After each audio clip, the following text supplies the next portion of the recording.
eBay artık Facebook Marketplace'te çalışıyor. Eğer sıfır sermayeyle siz de ürünlerinizi stoksuz bir şekilde satmak istiyorsanız gelin hep beraber bu videoda nasıl yapacağınızı göstereceğim. Çünkü bu video içerisinde göstereceğim her şey ücretsiz olarak sıfır sermayeyle başlayıp ürünlerinizi çok hızlı bir şekilde tüm dünyaya satabilirsiniz. Hadi lafı uzatmadan başlayalım nasıl yapacağınızı. Arkadaşlar eBay'in görmüş olduğunuz gibi burada Facebook Marketplace'te ortaklığına dair bir forum sitesi paylaşıldı. Ayın birinde burada görmüş olduğunuz gibi detaylı bir şekilde okuduğumuzda buraya hemen Türkçe'de çevirelim. eBay diyor genellikle diyor ürünlerin nasıl satılacağı, sıkça sorulan sorular, Facebook Marketplace'te hangi kategorileriniz gösterilecek, listeleme pazar yerlerinde gösterilmeyi sağlamak için neler yapmanız gerekiyor, ürünlerim yalnız yerel satıcılar mı görecek gibi sorular karşımıza çıkıyor. Bunları vaktiniz olduğunda eBay'in forum sitesine gelip okuyabilirsiniz. Burada diyor ki Amerika, Almanya, Fransa Facebook Market'te çalışmaya başlayacağını belirtiyorlar. Peki şimdi biz bu süreci nasıl kendi lehimize çevirebilir ve biz stoksuz bir şekilde sıfır sermayeyle nasıl satabiliriz? İlk önce her şeyden önce bir Facebook hesabınızın olması gerekiyor. Bu hesabın en aşağı bir aylık eski olması gerekiyor. Çünkü çalışmayacaktır. Şimdi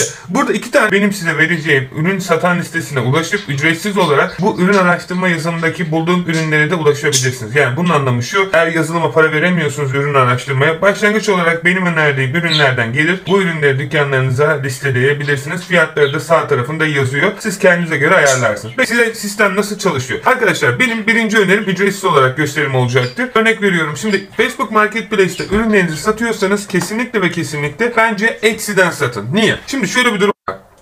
Etsy'deki çoğu satıcı genellikle lokal satıcı ve ufak business'lar. Yani bunların kendi sabunlarını yapıyorlar, kendi ürünlerini yapıyorlar ve bunlar bir yerden çıkartıyor ürünü. Onların da bir tane ya deposu oluyor ya evi oluyor. Şimdi böyle bir senaryoda ürünlerinizi müşteriye gönderdiğiniz zaman ufak satıcılar çok özenerek yapıyor bu işi. O yüzden benim size tavsiyem, örnek veriyorum Sevgililer Günü geliyor. Kesinlikle ve kesinlikle burada Etsy'ye gelip copy deyip burada Valentine Days, yani buradaki senaryoda örnek veriyorum. Sevgililer Günü için bir kategoriye girdik ya. Şimdi bu ürünlerin hepsi neredeyse personalized ürün. Bu size Facebook'tan alacağı zaman diyecek ki ben sana parasını gönderdim. Gönderdiğim paraya ismine de Akın yaz. Buraya müşteri size bunu yazıp parasını gönderdiği zaman ki burada Wise'la ödeme alabilirsiniz. Hangi bankayla ödeme almak istiyorsanız para transferi yapılabiliyor tabii ki. Bu süreci size bırakıyorum. Ayrıca dosyanın içerisinde de para alabileceğiniz bankaların seçeneklerini bankalar bölümünde paylaştım. Buradan da hangisi sizin kolayınıza geliyorsa olabilir. Bu arada Pevner'le ya da Türkiye Bankası'yla da çalışabilirsiniz. Ama önemli olan şey buradaki senaryoda her gönderim başına biraz kesinti olacaktır. Bunu da Türkiye bankaları için konuşuyorum. Bunu yaparken buna dikkat ettiğinize emin olun. Hatta burada ücretsiz bedava siteler var. Bu bedava sitelerden de ürün alıp müşteriye gönderebilirsiniz. Tek yapmanız gereken ürünleri listelemek. Burada göreceğiniz gibi bayağı bir ücretsiz ürün çıkacaktır. Bu dosyanın içerisinde hepsi mevcut sevgili arkadaşlar. Buradaki sistem nasıl çalışıyor? Bakın bu ürün bedava. Bu ürün bedava ya da 2 pound gibi parası var. Mesela bu ürün 10.95'e satılıyormuş bedava. Bunları listelersiniz. Bunları sattıktan sonra ürünü alır müşteriye gönderirsiniz. Burası da size parasını iade eder. Böylelikle sıfır sermayeyle dünya para kazanabilirsiniz. Benim eğitim videolarımı izlediyseniz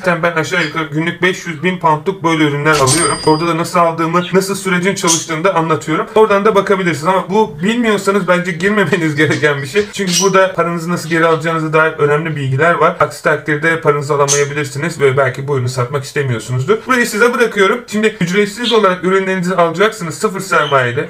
Bu şekilde oluyor. Ama biraz daha para vererek yapacaksanız benim size tavsiyem. Şimdi personalized ürünler çok iyi satıyor. Senaryoda ekonomi sistemi çok çalışıyor. Bakın ufak bir hikaye anlatayım sizlere. Burada örnek veriyorum. Bizim sürekli evlilik tekliflerinde vermiş olduğumuz bir Tektaş vardır. Tektaş'ın hikayesi aslında 1900 zamanlarda bu pırlanta sektörü çok aşağıya düşüyor. İnanılmaz derecede satışları oluyor ve büyük film firmalarına diyorlar ki siz bunu kadınlara bir evlenme teklif ederken özel bir ikonik hale getirin ve ondan sonra şu an dünyanın ikonu oldu. Yani evlenme teklif ediyorsanız yüzük almak zorundasınız. Yani bu tabii ki zorundalık işin kısmı ama insanlar bunu onunla bağdaştırdı. Ve ne oldu? Kendini özel hissetti. Ve ne oldu? Arka tarafta pırlanta satanların hepsi dünyanın en zengin insanları oldu. Yani bu demek istediğim tamamen hani ne kadar şey de olsa insanlar bunu seviyor. Ve bizim işimiz burada para kazanıp kendi ekonomik özgürlüğümüzü kazanmaksa onlara istediğini vermemiz gerekiyor en güzel şekilde. Şimdi ben buraya geliyorum. Burada arkadaşlar ücretsiz olarak yapmanız gereken şey buradaki fotoğrafları indireceksiniz bilgisayarınıza sağ tıklayarak ve Facebook Marketplace'e gelip yükleyeceksiniz. Açıklamasını alacaksınız, yükleyeceksiniz. Ayrıca de şuraya yazmanız gerekiyor. Açıklamaya ne istiyorsanız yazın. Sonra süreç nasıl çalışıyor? Müşteri size diyecek ki Facebook'tan ben bu ürünü almak istiyorum. Tamam, şu hesabı şu kadar para gönderin ve ben de size ürününüzü şu tarihte göndereyim. Ama her şeyden önce bunu yaparken buradaki satıcının ne kadar bir süre içerisinde gönderdiğini ve ayrıca de ürünü nereden çıkardığına emin olun. Burada bakın her bilgisi yazıyor. Diyor ki eğer sipariş verirse ayın 14'ü ile 15'inde arasında ulaşır. Return kabul edilmiyor. Müşteri eğer sorarsa return'ün kabul edilmiyor. Çünkü sonuçta üstüne adını yazdırdı değil mi? Bunu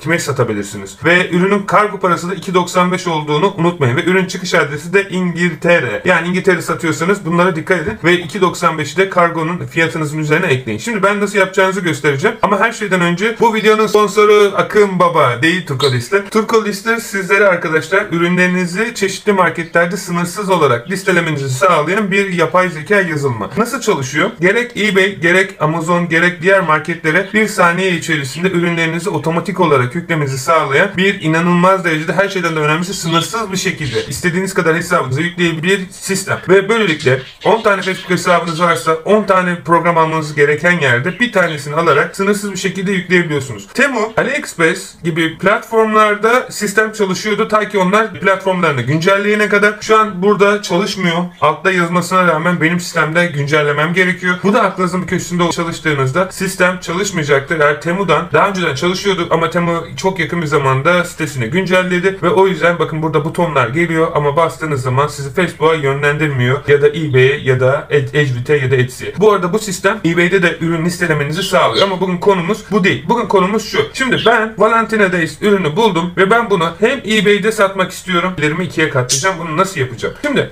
ilk önce eğer eBay'de satmak istiyorsanız copy to eBay deyip eBay'i açıyorsunuz. Böyle bir sayfa çıkıyor. Bunu kapatıyorsunuz. Sonra eBay'deki buradaki başlığı alıyorsunuz. Çünkü ürünün başlığı bu. Ve bu ürün eBay'de kimse satmıyordur arkadaşlar. Büyük ihtimal satmıyordur. Bakın karşımıza bir şey çıkmadı. Sağ üst köşede sell butonuna basıyorsunuz. Sell butonuna bastıktan sonra burada create a listing, single listing bölümüne tıklıyorsunuz. Ürünün adını yapıştırıyorsunuz ve karşınıza bu ürün çıkmayacaktır. Bu ürün yeni ve tagi olmayan bir ürün. Ve şu an listeleme sürecine geliyorsunuz. Şimdi burada arkadaşlar tek yapmanız gereken eğer eBay listelemek istiyorsanız ürünlerinizi yapay zeka ile tık diye bir tuşa basıyorsunuz. Ama lütfen açıklamasını ve başlığını düzenli bir şekilde yazın. Çünkü bu dediğim gibi dizayn alınabilen bir ürün ve burada onları girmeniz gerekiyor. Aşağı doğru indiğinizde bu description dediğinizde açıklaması yazılıyor. Aşağı doğru indiğinizde fiyatlandırmasına $10 ya da 10 pound koyun, hangi markette sattığınızı bilmediğim için. Buradaki senaryoda biz bu ürünü 35 pound artı 2.95'te kargo ortalama arkadaşlar 49 pound'a satacağız ya da 49 dolara hangi markette satıyorsanız. Aşağı doğru iniyorum. İndikten sonra arkadaşlar setting preference bölümünde ürününüzü bir gün çıkış adresi olarak işaretliyorum ve list for free diyerek listeliyorum. Burada ufak bir şey söylemek istiyorum. Bu sizi Amerika marketine yönlendirecektir. Burada görmüş olduğunuz gibi ben bu ürünü listelersem Amerika'da satılacak ama ürün çıkış adresi İngiltere. Lütfen buna dikkat edin. Eğer bu şekilde İngiltere'de satan ürünleri İngiltere'de eBay'de satmak istiyorsanız buraya gelip listeleme yaparken ebay.co.uk üzerinden bu süreci yaptığınıza emin olun. Bakın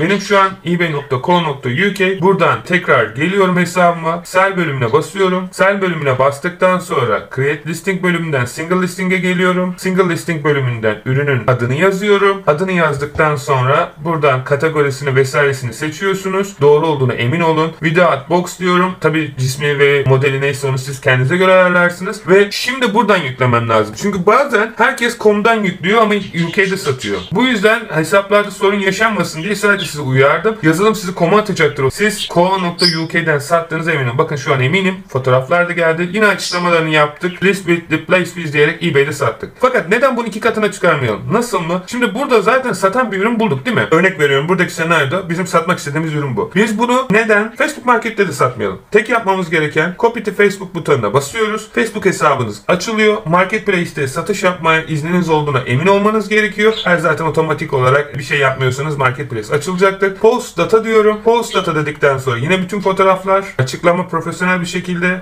ve diğer her şey buraya geliyor. Tek yapmanız gereken burada şuradaki kısımda fiyatınızı yine 50 pound ya da ne kadar satmak istiyorsanız işaretlemeniz gerekiyor. Benim önerim, burası kategori olarak gelmiyor, bilinmeyen olarak geliyor. Eğer isterseniz buradaki kategoriyi gift ya da Valentine Days ile alakalı ya da sattığınız ürünle alakalı değiştirmeniz algoritmada daha öne çıkmanızı sağlayacaktır. Bu benim size acizane önerim. Ama yapmak zorunda değilsiniz. Bu da aklınızın başında olsun. Aklınızda olsun dedikten sonra next diyoruz ve publish diyoruz ve bu ürün, örnek veriyorum, saniyeler içerisinde Facebook Marketplace'te de satışta olacaktır ve arka tarafta yüzlerce insan sizlere yazacaktır sevgili arkadaşlar. Bu da aklınızın bir kenarında olsun. Ürünlerinizi boots yapmanıza gerek yok. Ürünü kaldırmak isterseniz de delete listing bölümüne gelerek tekrar bu ürünü yapmanız gereken buydu. Burada yüzlerce insan sizlere bu ürün satıldı mı, satılıyor mu vesaire ilgili sorular soracaktır. Bilginiz olsun. Üçüncüsü, müşteri buradan almak istiyor bu ürünümüzü ve yazmış ki Akın bu ürünü almak istiyorum. Burada komentlerde görebileceksiniz. Ben açmıyorum şimdi. Diyecektir ki ben bu ürünü almak istiyorum Akın ama işte ben sana para göndermek istemiyorum. Çünkü süreç nasıl çalışacak? Müşteri sizin hesabınıza parayı gönderecek. Siz gelen parayla ne yapacaksınız? Bu ürünü alacaksınız. Müşteriye göndereceksiniz. Takip numarasını yazarak ona. Fakat eğer müşteri size pahalı ürünlerde 200 pound, 300 pound göndermeyecektir büyük ihtimal. O yüzden buradaki senaryoda benim size tavsiyem bir Shopify. Ben verdim $1 ya da £1 3 ay ücretsiz kullanabiliyorsunuz. Yani $1'la başlayabiliyorsunuz daha doğrusu. Aşağıda linkleri var. Ya da Edgewit gibi ya da eCast gibi platformları kullanabilirsiniz. Ya da kendi web sitenizi kurabilirsiniz. Burayı size bırakıyorum. Orada ne yapmanız gerekiyor? Bu ürünü mü satıyorsunuz? Ve bu ürünü müşterinin size direkt internet sayfanızdan ücretsiz olarak almasını mı istiyorsunuz? Bence en iyi yöntem, yani hepsini kullanabilirsiniz bu arada ama Edgewit yeni başlayanlardan para almıyor. Edgewit'in de linki aşağıda olması gerekiyor. İlk önce Edgewit'te bir web sayfası kurmanız gerekiyor. Bu çok basit. 2 dakikanızı alan, hatta benim YouTube'da da baştan sona videom var. Tek yapmanız gereken login bölümüne giriyorsunuz. Buradan hesabınıza giriyorsunuz. Ben buradan hesabıma giriş yapayım. Örnek veriyorum. Hesabınıza giriş yaptıktan sonra sevgili arkadaşlar artık dükkanınız hazır. Sadece altına ödeme altyapısını koymanız lazım. Bunu Payoneer'le mi yapmak istiyorsunuz? PayPal'la mı yapmak istiyorsunuz? Burada ayarları yapabiliyorsunuz. Hatta ileri sürümlerini alırsanız da Edgewit'in ürünlerinizi farklı yerlerde satabiliyorsunuz. Setting bölümüne geldiğinizde da arkadaşlar Cart Checkout bölümü var. Burada müşteriler nasıl ödemesi gerektiği ayarları var ve sizin her şeyden önemlisi nasıl ödeme almak istediğinizle ilgili ayarlar var. Payment bölümünde burada görmüş olduğunuz Pay by Cash, bu bizim işimize yaramaz. Stripe, PayPal, Square ya da diğer ödeme yöntemleri var. Burada nasıl ödemek almayı istiyorsanız Amazon kart hediyesi, hatta Amazon hediye kartıyla işlem yapabilir, ödemelerinizi alabilirsiniz. Buradaki kısmı size bırakıyorum. Şimdi ben bu ürünü yine müşteri almak istiyor ama bana para göndermeden almak istiyor. O zaman ne yapacağım? Copy to Edgewit butonuna basacağım ve Edgewit'e yönlendirecek. Hesabınıza girmeniz gerekiyor burada. Hesabınıza giriş yaptıktan sonra bu ürünü tekrar Edgewit içerisinde listelemeniz gerekiyor. Listeleme sürecini geçtikten sonra tekrar buraya sayfa açılıyor. Post data diyorum ve saniyeler içerisinde buradaki bütün ürünler listelendi. Bunu niye yaptık? Niye internet sitesine yükledik? Çünkü buradaki senaryoda müşteri bize güvenmiyor ya. Biz internet sayfamızın linkini atacağız. Profesyonel gözükmek ve doğru bir şekilde işlem yapmak için. Ürünün fiyatını biz 50 küsüre satıyorduk. Örnek veriyorum $50 ya da burada birimini değiştirirsiniz diyeceksiniz. Close dedikten sonra ürününüz burada. Bu ürünün linkini de alacaksınız. Örnek veriyorum. Buradaki senaryoda ürünü görebilmek için buradan buraya geleceksiniz. Ürünleriniz burada zaten hali hazırda duruyor arkadaşlar. Ürünlerinizin linkini müşteriye şuradan verebiliyorsunuz. Tek yapmanız gereken arkadaşlar bu ürünün linkini müşteriyle paylaşmak. Paylaştıktan sonra müşteri gelip kendi web sayfasından bu ürünü alacak. Aldıktan sonra da parası sizin hesabınıza hangi bankaya eklediyseniz düşecek. Ekstradan yeni bir ürün yüklemek istiyorsanız 10 tane sınırınızın olduğunu unutmayın sevgili arkadaşlar. Böylelikle gözükebilirsiniz. Örnek veriyorum, buraya senaryoda ürünümüz buydu. Müşteri geliyor. Buradaki linki alacaksınız. Facebook'taki müşterinizi yollayacaksınız. Diyeceksiniz ki ürünlerimizi buradan alabilirsiniz. Artık ne sattığınızı bilmediğim için sevgili arkadaşlar bu kısmı ben böyle bırakıyorum. Ürünlerimizin linkleri burada görüyorsunuz. Yani bunu almak istiyorsa bu linki vereceksiniz. Sonra müşteriler aldığı zaman hesabınıza para düşüyor. Aynı ürünü Etsy'de satmak istiyorsanız yine aynı şekilde yapabiliyorsunuz. Etsy hesabınıza giriş yapmanız gerekiyor. Etsy hesabınıza giriş yaptıktan sonra artık hangi markette sattığınızı yine bilmediğim için bir şey diyemiyorum. Etsy'de de satabiliyorsunuz aynı ürünleri. Tabii aynı ürünü Etsy'de satmanızı hiç tavsiye etmem ya. Burada tek yapmanız gereken copy to Etsy diyorsunuz. Etsy açılıyor. Özür dilerim. Copy to eBay diyorsunuz. eBay açılıyor ve aynı şekilde aynı ürünü satmak istiyorsanız da buradan eBay'den listeleyebiliyorsunuz. Yok ben Etsy'de çalışmak istemiyorum, Amazon'da çalışmak istiyorum diyen arkadaşlar varsa da aynı süreci yine yapıyor. Tek yapmanız gereken Amazon'a geliyorsunuz. Amazon'a geldikten sonra ürününüzü buluyorsunuz. Ürününüzü bulduktan sonra diyelim bu senaryoda bu ürün. Yine geliyorsunuz. Facebook'a mı yüklemek istiyorsunuz? Etsy'ye mi yüklemek istiyorsunuz? Algoritmayı bütün herkesin sizden almasını sağlayabilirsiniz. Bakın Amazon'dan buldum. Yine tıkladım ve aynı şekilde Amazon'dan geldi. Bunu yine eBay'i yapıyorum. Sonra Etsy'ye yapıyorum. Ürünü direkt Edgeit'e ekliyorum. Edgeit'e hepsini yüklemenize gerek yok. Müşteri almak isterse direkt Edgeit'e atıyorum. Böylelikle Edgeit'ten alacağı zaman ürünün linkini veriyorum ki ürünün bahrasını o şekilde göndersin. Aynı şekilde eğer Etsy'de de ürünlerinizi listelemek isterseniz, yanlış hatırlamıyorsam Etsy sistemi de aynı şekilde şu an düzeltmeler olduğu için tam böyle şey olarak çalışmıyor. Ama buradan ben hesabı yenileyim. Listing bölümüne geliyorsunuz. Listing bölümüne geldikten sonra da Add New Listing bölümüne geliyorsunuz. Burada size sormuş olduğu ürünler var. Ürün fizikal mı? Siz mi yaptınız? Ya da another company mi? Ürün bitmiş bir ürün mü? Ne zaman yapıldı? Ve her şey tamamsa buradaki senaryoda ben kendimi seçiyorum ve Save'e tıklıyorum. Done diyorum ve burada link çıkıyor. Hesabınıza da düşüyor sevgili arkadaşlar. Ama tekrar dediğim gibi Etsy'de güncelleme olduğu için şu an büyük ihtimal Etsy'de link çalışmayacak. Şu an çünkü bende çıkmadı. Bunu da yeniden güncelleteyim ve böylelikle Etsy'de ürünlerinizi sınırsız şekilde yükleyin. Yani Etsy'de dropshipping yapmanızı önermiyorum ama dijital ürünleri drop yaparak satabilirsiniz. eBay'den, Amazon'dan ya da farklı platformlardan. Peki siz ne düşünüyorsunuz eBay'in yeni yapmış olduğu Facebook Market dropshipping sistemini? Ve dediğim gibi bu yazılım arkadaşlar sınırsız şekilde ürün listelemenizi sağlıyor. Hem eBay, Amazon'a hem de diğer platformlara. Buradaki senaryoda önemli olan şey sınırsız ürün yüklemekten daha çok yeni başlayıp belirli bir bütçeniz varsa gerçekten sizin için biçilmiş bir kaptan, o yüzden yaptık zaten. Ve bu şekilde çalışabilirsiniz. Dediğim gibi bazı yerler ne yazık ki henüz platformlar kendini yediği için çalışmıyor. Ama onları da ilerleyen zamanlarda yapay zeka ile ekleyeceğim. Ve son olarak da yapmış olduğunuz ve listelemiş olduğunuz ürünleri dashboard kısmına geldikten sonra product bölümünden görebilir. Eğer ürünleriniz satılırsa da buradan ürünlerin linklerine ulaşarak sevgili arkadaşlar direkt nokta atışı ürünlere ulaşarak burada siparişlerinizi, burada diğer bilgilerinizi daha detaylı olarak görebiliyorsunuz. Umarım faydalı olmuştur. Bundan sonraki videolarda yorumlarınız varsa hepsini aşağıda linkleri paylaşacağım. Oradan da ulaşabilirsiniz. Ta ki o zamana kadar da kendinize iyi bakın. Hoşçakalın.